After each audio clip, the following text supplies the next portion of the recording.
Yeah, just again today, very appreciative of the crowd.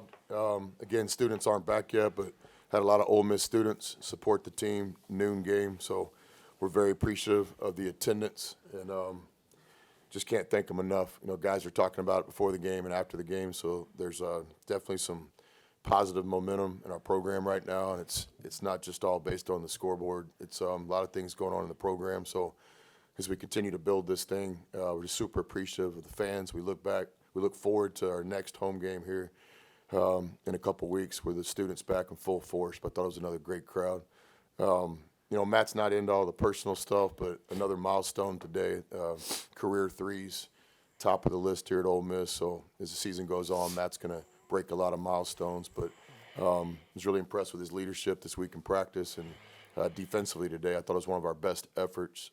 Vanderbilt's very difficult to guard. Got a really good coach, and he puts his players in positions. It runs a lot of things that you don't see on a normal basis. So in a short prep time, I thought our guys were dialed into the game plan.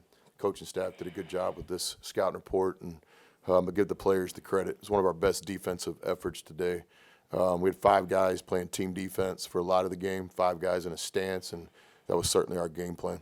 Any questions for Matthew? Matt, where have you seen your offensive game maybe start to improve or trend upward in the last few weeks? You know, as a team, team finding ways to get me to my spots, and I'm just executing. You know, coach knows I come in every day, shoot all my game-like shots, day in and day out. So it's just reps, and then those reps can go on to the game. How does it feel to come in here and hear Coach say those positive words about you, how you're playing, but also your leadership in the team? It's a great feeling, you know. Me and Coach have conversations all the time. That's a big thing that he challenged me to do is lead, you know, take over the team. He says teams can't be successful, you know, unless it's player led, you know. So it's just a big thing coming from him. And what's one of the things you've done to kind of take over in a leadership role with this team?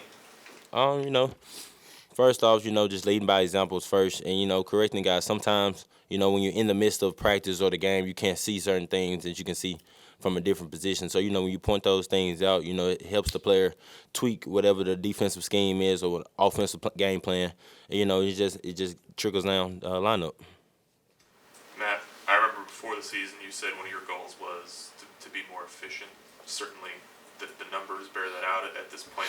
What's kind of enabled you to achieve that goal so far, do you think? I'll say my teammates.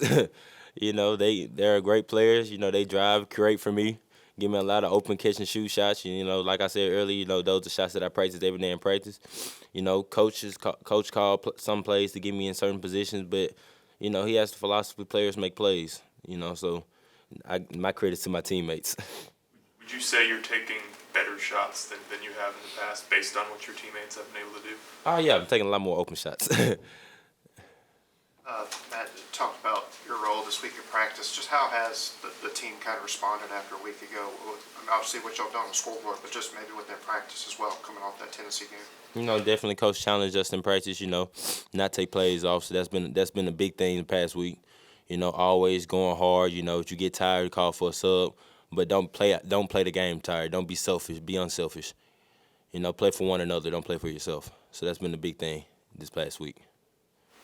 Matt, you had 18 in the first half, and from the very first possession, you hit that mid-range jumper. Just was there a point where you kind of felt like, okay, I'm feeling it today, and just for us who aren't elite basketball players, what's that feeling like when you're able to see it go through and just start feeling hot? No, as a scorer, you love to see that first shot go through.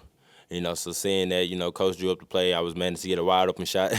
So, you know, that really much helped. And then, you know, next shot followed, and then it just went from there. So, no, it was good to see shots fall, you know, but some days shot won't fall, so you have to find other ways to affect the game. You see Keith smile now and start shaking his head. Matt, last year you guys were one of the worst three-point shooting teams in the country. This year you guys are one of the best. What all's gone into that turnaround? The secret's in the dirt. Is that something the everyday process? You know, guys love being in the gym. You know, coach has 300 club. You know, you have to be considered a shooter. You have to come in and make 300 threes every day. That's at the minimum, though. You know, and then every guy has their own routines, you know, on top of that. So, you know, just the work that you put in every day, it shows.